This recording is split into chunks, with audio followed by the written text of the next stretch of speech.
नमस्कार, आप देख रहे हैं देवभूमि में, आपके साथ तहसीन फातिमा। देवभूमि में कोरोना ने तोड़े अब तक के सारे रिकॉर्ड। पिछले 24 घंटे में कोरोना के 5,703 केस सामने आए। उत्तराखंड में 24 घंटे में कोरोना के 96 लोगों की मौत हो गई है। उत्तराखंड में कोरोना के 43,000 से भी ज्यादा एक्टिव केस है, तो वहीं 1,471 लोगों की मौत भी यहाँ पे आपको बता दें ठीक भी हुए हैं। दरअसल उत्तराखंड में कोरोना के अब तक 2,309 लोगों की मौत हो चुकी है। देहरादून की अगर बात किया जाए तो देहरादून में 2,218 नए केस सामने आए हैं। हरिद्वार में कोरोना के 1,024 नए केस सामने आए हैं। नैनीताल की अगर बात किया जाए तो नैनीताल में भी 848 नए केस सामने आए। उधम सिंह नगर में कोरोना के 397 नए केस सामने आए। उत्तरकाशी में भी कोरोना के 242 केस सामने आए हैं। चमोली में कोरोना के 214 नए केस सामने आए हैं। अल्मोड़ा में भी कोरोना के 189 मामले सामने आए हैं। पौड़ी गढ़वाल में भी कोरोना के 132 मामले सामने आए हैं। तो ये कोरोना के आंकड़े हैं अब तक के उत्तराखंड जिलेवार तरीके से हमने आपको बताया।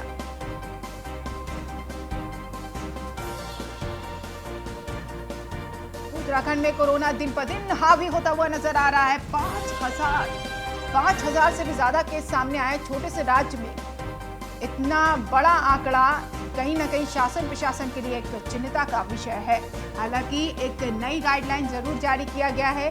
टीकाकरण पर जोर दिया जा रहा है और कर्फ्यू भी लगा दिया गया है कई जिलों में और लोगों को समझाइश भी दी जा रही है। सुमित सैनी संवाददाता इस खबर पर जानकारी के साथ फोन लाइन पर जुड़ गए हैं। सुमित, ये बड़ी बात है, छोटा सा राज्य और 5,000 से भी ज्यादा केस सामने आ रहे हैं। इसकी रोकथाम के लिए जो नई गाइडलाइन जारी की उसके तहत कैसे काम हो रहा है?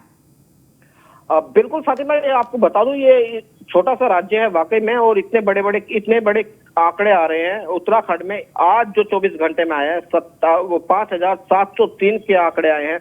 और आपको बता दें सबसे ज्यादा देहरादून में 2,218 लोग कोरोना पॉजिटिव जो आए हैं पिछले 24 घंटे में। और पिछले 24 घंटे में जो मौत का आंकड़ा है वो कोविड संक्रमण के तहत वो भी 96 लोग हताहत हुए हैं। और सबसे बड़ी बात ये हुई है कि अब जो 1,400 कुछ लोग ठीक होकर भी पहुंचे हैं। लेकिन सबसे बड़ी बात यह है कि जिन पहाड़ी जिलों में जो कोरोना संक्रमण का जो आंकड़ा था वो मात्र 40 या 45 का था, उनमें भी अब 300 के आसपास आंकड़े पहुंच रहे हैं। तो एक बहुत बड़ा जहां तक आपको भी याद होगा, मुझे भी याद है, जब पहली लहर आई थी तब 35 आंकड़े थे। पहले जब स्टार्टिंग हुई थी, धीरे धीरे ये आंकड़े सिर्फ 500 तक पहुंचे थे, लेकिन अब 5,000 तक दूसरी लहर में ये आंकड़े पहुंच रहे हैं। हम इसकी वजह क्या माने सुमित? बिल्कुल, इसकी वजह साफ तौर पर यह है कि लोगों के अंदर जागरूकता की कमी, क्योंकि शासन के द्वारा, प्रशासन के द्वारा लगातार मुहिम चलाई जा रही है, लगातार प्रयास किए जा रहे हैं किसी तरह से इन आंकड़ों को कम किया जाए। लेकिन ये आंकड़े कम होने का नाम नहीं ले रहे हैं। कहीं ना कहीं लोग जागरूक नहीं है इसके पीछे। एक ये सबसे बड़ी बात यही है कि लोगों की जागरूकता अगर हो जाए तो शायद ये आंकड़े रुक जाए, क्योंकि लोग अभी भी देहरादून में लॉकडाउन लगा दिया गया है। इसलिए बड़े जो इस कदर जो सैलानी वहां पर पहुंचते हैं, पर्यटक पहुंचते हैं, उनके लिए कोई भी गाइडलाइन नहीं थी। वो बेतहाशा पहुंच रहे थे। जब कोविड धीरे धीरे खत्म हुआ और देखिए कुंभ मेला भी स्टार्ट हो गया, कई ऐसे प्रोग्राम हैं उसको इजाजत दे दी गई। क्या इसी वजह से आंकड़े बढ़े हैं? बिल्कुल साफ तौर से बात है। जब जिस तरह से कुंभ में सभी के लिए रास्ते खोल दिए गए, सभी को आने की अनुमति दे दी गई। हालांकि पिछली सरकारों में इस पर रोक लगाई गई थी कि कुंभ का आयोजन में पूरी तरह से रोक ही कह सकते हैं उस तरह को, क्योंकि जिस तरह से जो RT-PCR जो गाइडलाइन थी, उस गाइडलाइन के तहत लोग आने से भी कतरा रहे थे। लेकिन जब जिस तरह से लोगों को बुलाया गया, लोगों को आह्वान करके बुलाया गया, तो उससे लोगों के अंदर भी उत्साह बढ़ा। तो वो भी महाकुंभ के आयोजन में हरिद्वार में पहुंचे। तो कहीं ना कहीं आंकड़े बढ़ने का मेन कारण ये भी रहा। लेकिन कहीं ना कहीं अब इसको चैन को तोड़ने के लिए जो सरकार के द्वारा कार्य किए जा रहे हैं, लगातार लॉकडाउन की प्रक्रिया चलाई जा रही है, कोरोना कर्फ्यू लगाया जा रहा है। लेकिन फिर भी देहरादून की बात करें तो देहरादून में कोरोना कर्फ्यू कल से लगा दिया गया था, लेकिन उसके बाद भी कल की स्थिति बड़ी भयंकर थी। लोग सड़कों पर इस तरह से आमादा हो गए थे क्योंकि कोरोना के कर्फ्यू को लगते लोगों को अंदर ये रहा कि शायद कहीं शॉपिंग करने लोग सड़कों पर निकले थे। वो जो दृश्य था वो बड़ा भयावह दृश्य था और आज भी सड़कों पर लोग रहे, लेकिन कहीं ना कहीं इसको सख्ताई से नहीं अपनाया जा रहा। जो कोरोना कर्फ्यू लगाया गया, सख्ताई से नहीं अपनाया गया, यही चीज है। बहुत शुक्रिया सुमित तमाम जानकारी के लिए। पहाड़ों की रानी मसूरी में उप जिला चिकित्सालय को कोविड केयर सेंटर बनाए जाने को लेकर युद्ध स्तर पर कार्य किया जा रहा है, जिसको लेकर स्वास्थ्य विभाग और प्रशासन की टीम लगातार अस्पताल में सभी सुविधाएं मुहैया करा रही है। एसडीएम मसूरी मनीष कुमार द्वारा अधिशासी अधिकारी आशुतोष सती के साथ मसूरी के उप जिला चिकित्सालय का निरीक्षण किया और स्वास्थ्य विभाग के अधिकारियों को सभी इंतजामों को पुख्ता करने के निर्देश दिए हैं। एसडीएम मसूरी मनीष कुमार ने कहा है कि मसूरी में कोरोना संक्रमण काफी तेजी से फैल रहा है। ऐसे में सरकार की ओर से उप जिला चिकित्सालय को कोविड केयर सेंटर बनाए जाने के निर्देश दिए गए थे, जिसके बाद अस्पताल में 25 बेड का कोविड केयर सेंटर तैयार कर दिया गया है, जिसकी शुरुआत बुधवार से कर दी जाएगी।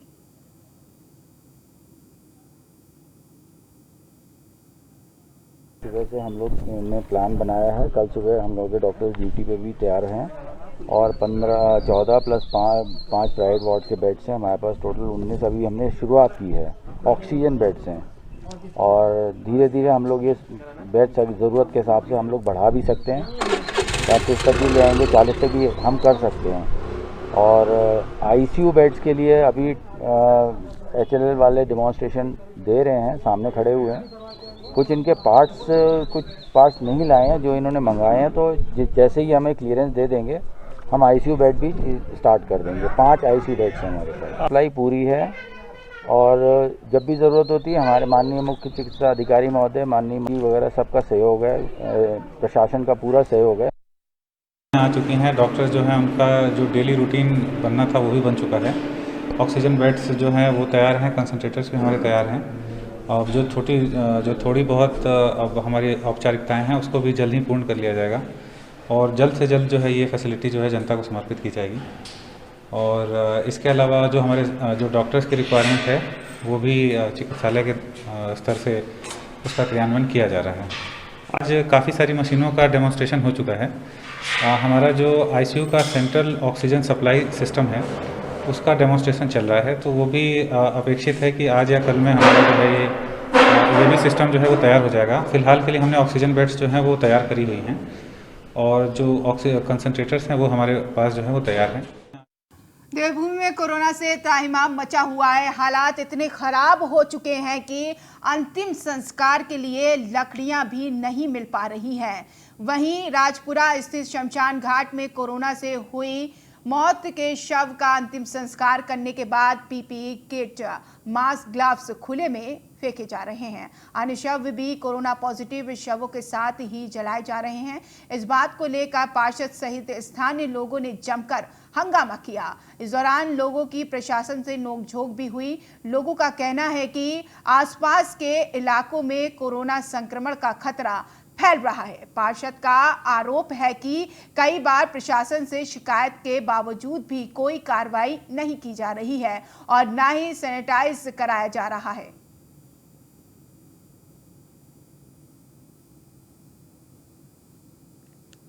तो शमशान घाट के बाहर लोगों का हंगामा देखा गया। खुले में पीपीई किट और मास्क फेंके गए, जिसको लेकर पार्षद और कई लोगों ने हंगामा किया। एक तरफ कोरोना का केस बढ़ रहा है, अंतिम संस्कार के लिए घाटों में मृतकों की संख्या भी बढ़ रही है और ऐसे में इस कदर पीपीई किट और ग्लव्स भी फेंका जा रहा है। कोरोना पॉजिटिव लोग जो अब इस दुनिया में नहीं है, उनका अंतिम संस्कार करने वाले घाट पर पहुंचे तो ये तस्वीर देखने को मिलती है जो आपके सामने है। नंबर 14 का पार्षद महेश चंद्र। अभी तक तो यहाँ पे कोई प्रशासन, यहाँ जो लोग रहते हैं अगल बगल में, इन्होंने भी ये देखा कि यहाँ पे कोई सैनिटाइज नहीं हुआ है और मेरी नॉलेज में भी अभी तक कोई यहाँ सैनिटाइज नहीं हुआ है।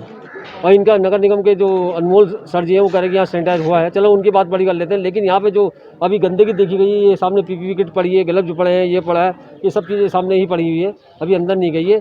ये सब ये रोड पे बिल्कुल फेंक दे रहे हैं। ये वैसे तो शासन प्रशासन कह रहा है कि कोविड का पालन करो, कोविड का पालन करो, 2 गज पीछे रहो, मास्क लगाओ, ये लगाओ, वो लगाओ। ये क्या चीज़ है जो सब चीज़ बाहर फेंक के चल दे रहे हैं, सब चीज़ बाहर फेंक दे रहे हैं और प्रशासन देखने के लिए नहीं रहा। आज यहाँ की पब्लिक जब बाहर आई है तो तब शासन प्रशासन की नींद जागी है, तब जाकर यहाँ पहुँची है। नंबर घाट पे सैनिटाइजेशन पहले भी हो रहा था, लेकिन चूंकि अब बॉडियां ज़्यादा आ रही हैं तो अब दिन में 2 बार सैनिटाइज होगा। नगर निगम का टैंकर 2 बार आएगा, सुबह और शाम को 2 टाइम सैनिटाइज करेगा। दूसरा, जो जगह जगह पीपी किट्स और ग्लव्स पड़े हुए थे, अंदर समिति के अध्यक्ष जी हैं, वो उनको इकट्ठा करके डस्टबिन में डलाएंगे और बाहर नगर निगम का टैंकर आके या उनका गाड़ी के आएगा, कूड़े वाली गाड़ी, वो बाहर से और डस्टबिन का सारा कूड़ा लेके जाएगी। और लकड़ी की अभी कोई ऐसी कमी नहीं है। आप देख सकते हैं अभी भी एक ट्रक आया है, प्रॉपर सप्लाई हो रही है। अगर ऐसी कोई प्रॉब्लम आएगी तो पीछे से बात कर रखिए, तुरंत सप्लाई हो जाएगी। यहाँ पे सैंपलिंग नहीं हुई, सबसे राजपुरा का क्षेत्र है, यहाँ पे दूसरी जो धुआं भी उठता है, यहाँ पे अभी तक सैंपलिंग नहीं की गई है, ऐसा क्यों? चलिए, सैंपलिंग के लिए बात की जाएगी। जो सीएमओ मैम है उनसे एक बार बातचीत की जाएगी, अगर हो सकता है तो फिर यहाँ कराई जाएगी। घाट पे सैनिटाइजेशन उधर हल्द्वानी में लगाए गए कर्फ्यू के बाद प्रशासन और सतर्क हो गया है। जिला प्रशासन की ओर से रुद्रपुर हल्द्वानी के बॉर्डर को पूरी तरह से सील कर दिया गया है। वरिष्ठ पुलिस अधीक्षक नैनीताल और जिला अधिकारी नैनीताल ने जाकर बॉर्डर का मुआयना किया। वहीं जिलाधिकारी ने बताया है कि इस बॉर्डर पर सभी बाहरी आने जाने वालों से पूछताछ की जा रही है और जो लोग अपनी जांच कराकर नहीं आ रहे हैं उन्हें बॉर्डर से वापस भेज दिया जा रहा है। जो लोग जांच कराकर आ रहे हैं उनको होम क्वारंटीन करने के लिए कहा जा रहा है।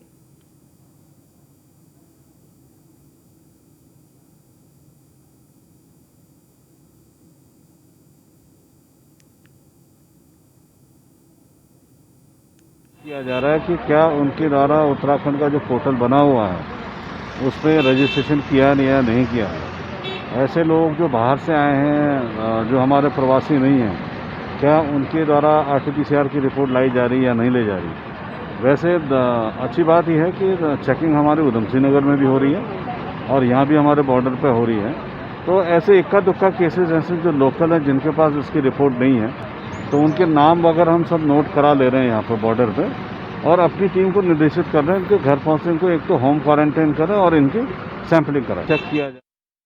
देवभूमि में कोरोना अपने पैर पसारता हुआ नजर आ रहा है। इसके बाद भी लोग नियमों का पालन नहीं कर रहे हैं। तो वहीं ऋषिकेश में कोरोना पर काबू पाने के लिए 3 मई तक कर्फ्यू लगा दिया गया है। पुलिस भी सरकार के आदेश पर सख्त दिखाई दे रही है। पुलिस ने चेकिंग के दौरान बेवजह बाहर निकलने वाले वाहन चालकों पर कार्रवाई की है और चालान काटकर जुर्माना वसूल किया है। कोतवाली प्रभारी निरीक्षक रितेश शाह ने बताया है कि ये अभियान लगातार जारी रहेगा। बेवजह घरों से बाहर निकलने वालों को किसी भी प्रकार की छूट पुलिस नहीं देगी। पकड़े जाने पर उनके खिलाफ चालान काटने के साथ मुकदमा दर्ज करने तक की कार्रवाई की जाएगी।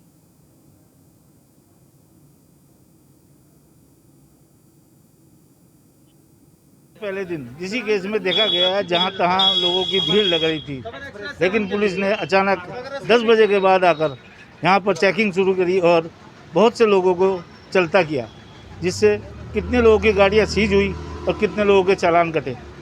वजह चालान काटना नहीं था, कोरोना कर्फ्यू को ब्रेक करना था। यही कारण था कि लोगों को रोककर उनके चालान करे गए और अगर कोरोना की इस चैन को तोड़ा ना गया तो इस तरह का कर्फ्यू लगाने का कोई मतलब नहीं है। इसी बात को साबित करने के लिए पुलिस ने आज सख्ताई से कानून का पालन करा और लोगों को चालान काटकर घर भेजा। ऋषिकेश से संजय शर्मा, न्यूज़ 1 इंडिया के लिए पहले दिन ऋषिकेश में। उधर रुद्रप्रयाग जिले में कोरोना संक्रमण दिन प्रतिदिन बढ़ता ही जा रहा है, जिसके बाद भी जिला मुख्यालय में मैदान से गांव लौट रहे लोग सोशल डिस्टेंस की धज्जियां उड़ा रहे हैं। जिला मुख्यालय से गांव जा रहे वाहनों में लोग को ठूस कर भरा जा रहा है, जबकि प्रशासन की ओर से केवल 50% सवारियां भरने के निर्देश दिए गए हैं। ऐसे में कोरोना संक्रमण का खतरा बढ़ता जा रहा है। जिले में कोरोना एक्टिव केसों की संख्या 550 हो चुकी है, जबकि 23 मरीजों को कोटेश्वर कोरोना अस्पताल में भर्ती कराया गया है और अन्य लोगों को होम आइसोलेशन में रहने की सलाह दी गई है।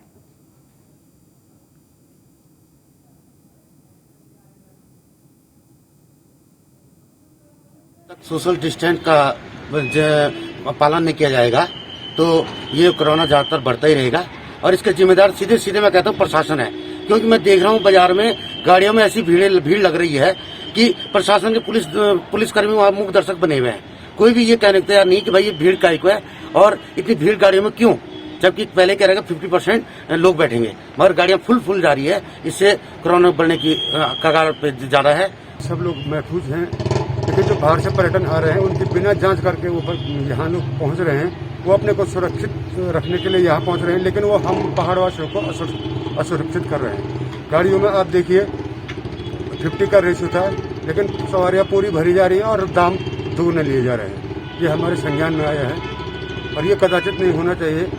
कोरोना की जिस प्रकार से हमारी फैली हुई है, उसके लिए प्रशासन को ऐतिहासिक कदम उठाने चाहिए। गाइडलाइन के अनुसार जो बाजार 2 बजे तक खुले हैं, 2 बजे तक व्यापारी अपना इन नियमों का पालन बखूबी से कर रहे हैं, लेकिन सवाल ये उठता है कि जो 2 बजे के बाद का जो कस्टमर था वो भी सुबह आ रहे हैं और सुबह इतनी ज्यादा भीड़ हो रही है 2 बजे तक कि कोरोना को से बचना बहुत मुश्किल लग रहा है, क्योंकि इतनी ज्यादा तादाद में लोग बाजार आ जा रहे हैं कि लोगों को पहचानना मुश्किल है। और निश्चित तौर पर मेरा एक सवाल प्रशासन से भी है कि उस तरीके से प्रशासन इस तिराहे पर जो चालन कर रही है वो चालन किस चीज का कर रही है, सबसे बड़ा सवाल है। आजकल तो कोरोना है, मुझे लग रहा है कोरोना के अलावा ये हेलमेट पर भी चालन आजकल कर रहे हैं। इस चीज को प्रशासन को देखना चाहिए और जांचें अधिक से अधिक जांचें रुद्रप्रयाग के भीतर बने, जिससे कि कोरोना रुक पाए। रुद्रप्रयाग में कोरोना का कहर जारी है। जिले में कोरोना महामारी के मामलों में बढ़ोतरी हो रही है। वहीं ग्राम प्रधानों ने सरकार से मिलने वाली जिम्मेदारियों का निर्वहन करने से साफ इनकार कर दिया। उन्होंने आक्रोश जताते हुए कहा कि राज्य और केंद्र ने पिछले वर्ष कोरोना काल में ग्राम प्रधानों का पूरा फायदा उठाया और जब कोरोना वैक्सीन लगाने की बारी आई तो ग्राम प्रधानों को दरकिनार किया गया, जिससे इस बार ग्राम प्रधान ने सरकार से मिलने वाली जिम्मेदारियों का पालन करने से साफ मना कर दिया। प्रधानों का कहना है कि जब तक प्रधानों का हेल्थ इंश्योरेंस और कोविड वैक्सीन नहीं लगाई जाती तब तक प्रधान जिम्मेदारियों का निर्वहन नहीं करेंगे।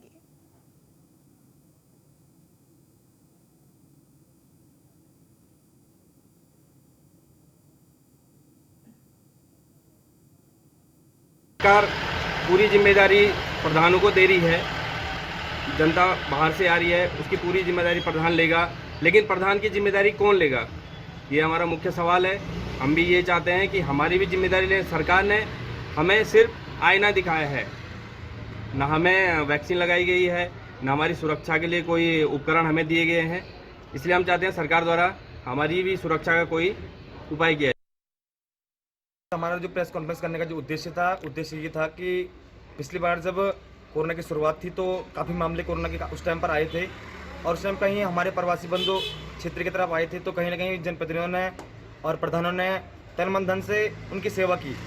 और उस दौर में जब पूरा देश कोरोना से लड़ रहा था, सब लोग अपने घर में सुरक्षित थे, तो मात्र एक प्रधानी और जनप्रतिनिधि ऐसे थे जो कि रात 2-2 बजे तक क्वारंटाइन सेंटर पे अपनी कर्तव्य का निर्वहन कर रहे थे। लेकिन दुख तब होता है, मैं इस अंतर्मन से इस बात को कहते हुए काफ़ी शुद्ध भी हूँ, जब कोरोना की वैक्सीन आई और वैक्सीन लगने की बारी आई तो कहीं ना कहीं सरकार के द्वारा प्रधानों को दरकिनार कर दिया गया, जो कि बहुत ही बड़ा दुर्भाग्य हमारा है।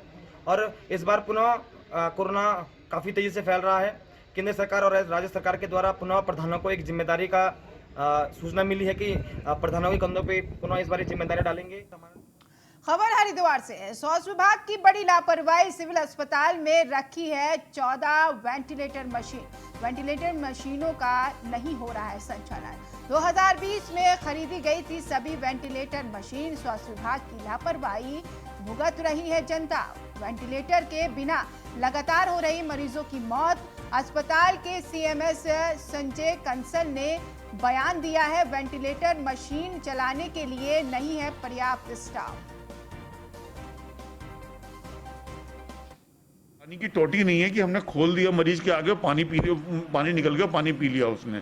वेंटिलेटर चलाने के लिए पूरा उसका इंफ्रास्ट्रक्चर डेवलप करना पड़ता है। उसमें बहुत सारी चीज़ें चाहिए होती हैं। ऑक्सीजन चाहिए होता है। ऑक्सीजन जनरेशन प्लांट का हमारा लगातार वो चल रहा है काम, और बहुत जल्दी ही हमें ऑक्सीजन जनरेशन प्लांट लगने वाला है। उसके लिए इतनी ऑक्सीजन चाहिए और उसके लिए पूरा इंफ्रास्ट्रक्चर चाहिए, पूरा हमें स्टाफ चाहिए, ट्रेन्ड स्टाफ। चलिए इसी के साथ इस बुलेटिन में इतना ही। नमस्कार।